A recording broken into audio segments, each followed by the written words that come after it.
low. Are we actually sure that he's dead? Well, actually, there was a report from New York Times last week saying that he was killed in an operation. And in between, I tried to confirm this with people on the ground from al-Qaeda, and it wasn't confirmed. Till today, the American president confirmed it. And we see in this audio that they issued in between, where we see that it is written, Sheikh Qasim al-Rimi, without the usual, may God help him, or may God preserve him.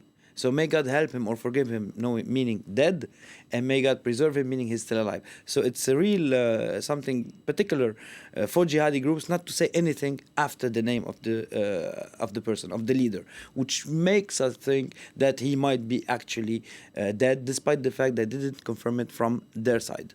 So who, in fact, was he? He was one of the founders of al-Qaeda in the Arabic Peninsula. He joined bin Laden in Afghanistan when he was in his 20s. And here we see that he was the one who claimed the attack in Pensacola, Florida, with this Saudi national, an officer of the Saudi Air Force who killed fellow American officers there. So he was the head of al-Qaeda in the Arabic Peninsula, one of the founders, not the founder, and he's in his 40s, and he was convicted in Yemen for trying to kill the American ambassador, for example, till he escaped from jail in 2006. And he was very active in 2009 in implementing al-Qaeda in the Arabic Peninsula in Yemen when they were kicked out from Saudi Arabia, because this group tried also to attack Saudi Arabia, and this group was one of the most active in attacking American interests and Western interests, knowing that beyond propaganda skills, they had the means to do so. They had the human skills to do so. So what will be the impact of his death? Well, actually, the impact will be important on al-Qaeda, and we have to remember that President Trump started his presidency with an operation in Yemen, which led to the killing of an 8-year-old. She was the daughter of Anwar al-Awlaki, this notorious jihadi scholar, American Yemeni scholar.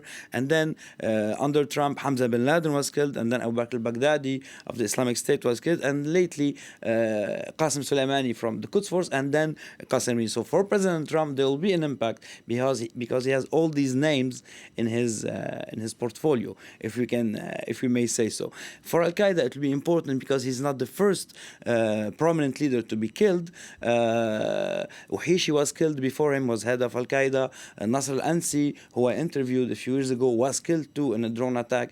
And it's weakening al-Qaeda, which today doesn't have the same ability to attack Western interests as before, and it will make the Islamic State stronger in Yemen, because once you kill those prominent leaders, the lower commanders don't have the same relations between each other, and it will put up the fight between the two groups. We know that today, for example, the Islamic State is sending kamikaze attacks against al-Qaeda, which wasn't the case a few years ago. We know that jihadi al-Qaeda scholars were the first. Nasr Ansi told me that this caliphate is not legit, Baghdadi is not legit. We're back in 2014. So they have a real echo in the jihadi sphere. And killing those heads, those important personalities, will put up the fight between Islamic State and al-Qaeda, and it will make, in an indirect way, the Islamic State stronger in Yemen. Wassim, thank you for that analysis.